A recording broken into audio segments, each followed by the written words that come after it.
Mandi menjadi rutinitas yang dilakukan di pagi hari agar tubuh terasa segar dan bersih.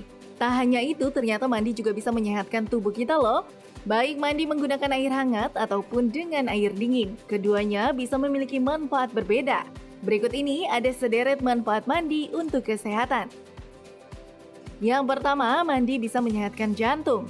Jika Anda sering mandi dengan air hangat, ternyata air hangat bisa bermanfaat untuk jantung kita loh. Mandi air hangat bisa membuat jantung berdetak lebih cepat sehingga melatih jantung kita agar tetap sehat. Selain itu, mandi air hangat bisa menurunkan tekanan darah kita hingga meningkatkan fungsi jantung. Mandi juga bisa baik untuk otak dan sistem saraf. Jika Anda hobi berendam di dalam air, ternyata kegiatan yang satu ini bisa mengusir rasa stres dan kecemasan loh. Tak hanya itu, mood juga bisa lebih baik jika kita rutin berendam. Bahkan hidroterapi dapat membantu orang yang menderita multiple sklerosis. Bisa mengurangi rasa sakit dan tak nyaman pada tulang belakang karena suhu dan tekanan air ketika sedang berendam. Tak hanya itu, air juga bisa meringankan beberapa penyakit lainnya, salah satunya Parkinson. Terakhir, mandi bisa membantu melembabkan kulit kita. Mandi merupakan cara yang tepat untuk menghidrasi tubuh secara menyeluruh. Tubuh manusia yang sebagian besar terdiri dari air dianjurkan untuk selalu banyak mengonsumsi banyak air.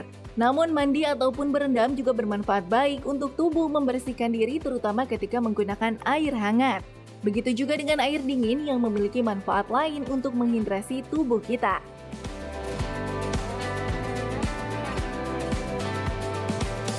Masih bersama kami di Hidup Sehat. Nah, ternyata itu mandi banyak manfaatnya tadi ya. Ya. Ternyata bisa juga bikin relaksasi, Ya. bagus buat jantung juga gitu.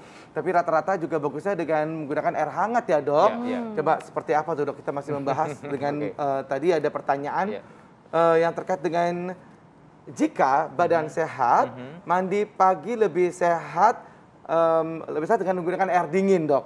Itu dibandingkan air hangat. Fakta atau mitos, Dok? Itu fakta ya. Oh, fakta. Fakta. Ya. Itu fakta, tapi hanya begini ya.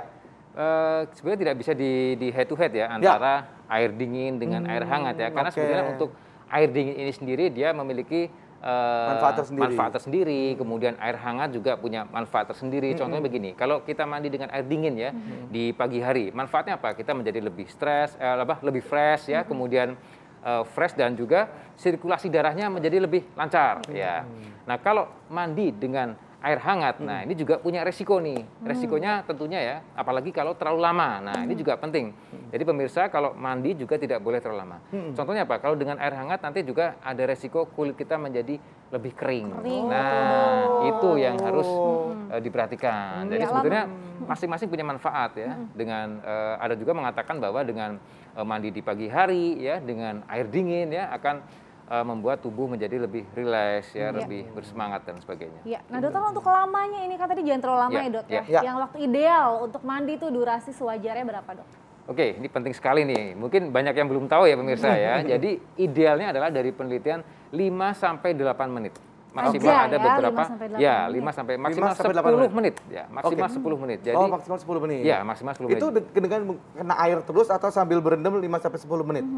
Itu untuk yang pakai shower ya. Yang pakai shower, itu 5 sampai 10 menit di showernya. 10 menit ya. Jadi include dengan itu juga sabun dan lain sebagainya. Betul. Gitu. Jadi untuk rangkaian mandinya itu 5 sampai 10 menit. Jadi tidak boleh terlalu lama. Nah, kenapa gitu? Karena tentunya saat kita mandi ya, kalau kita terlalu lama itu akan membuat kita kan punya kulit nih ya, kulit itu ada pertahanan alamiah, nah minyak dan lain sebagainya itu akan membuat menjadi kering dan bisa menjadi hilang, berkurang, menipis dan itu akan beresiko nantinya juga kulitnya kering ya, otomatis juga mudah iritasi ya, apalagi kalau misalnya punya penyakit kulit tertentu, misalnya resiko juga timbul eksim dan lain sebagainya, karena kita perlu tahu bahwa kulit ini juga adalah pertahanan tubuh. Betul. Iya, gitu. ini juga penting ya, Dokter ya. Nah, sekali. Dokter ini juga kalau misalnya dari segi manfaat, Dokter ini perlu diketahui masyarakat.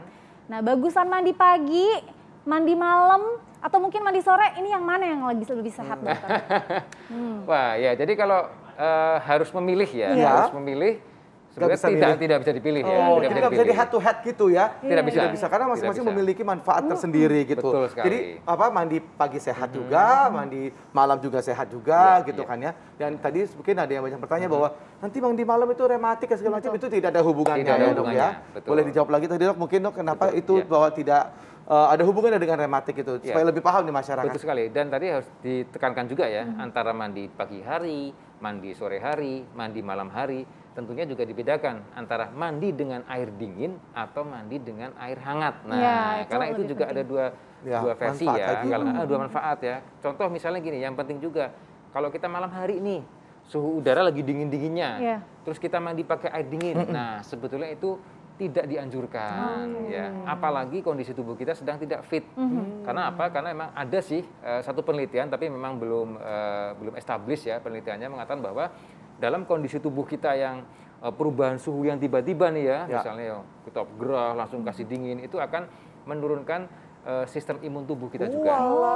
Tapi ini penelitiannya masih ongoing ya, jadi masih butuh penelitian lagi. Tapi ada salah satu atau beberapa penelitian yang mengatakan seperti itu. Gitu. Dan tadi dikatakan juga tentang rematik nih ya. Jadi sekali lagi bahwa mandi malam menyebabkan rematik itu mitos ya, itu tidak benar ya. Karena penyakit rematik atau autoimun ya, itu penyebabnya tentunya bukan karena dari mandi ya. Karena bisa juga karena faktor genetik, bisa juga karena faktor lingkungan ya, baik itu makanan, udara, paparan radiasi dan sebagainya, dan juga hormonal. Oke, baik dok. Aduh, jadi terang benderang ya, jadi jelas begitu kan. Terima kasih banyak Dr. Warhigit alias Dr. Yogi. Matur nuwun sangat. Habis ini langsung ke Semarang dok? Langsung. Luar biasa. Ikut dong. Oke, langsung. Ikut juga ya. Terima kasih banyak dok. Sukses selalu. Intinya mandi itu pemirsa masing-masing ada manfaatnya ya. Asal jangan sampai nggak mandi ya.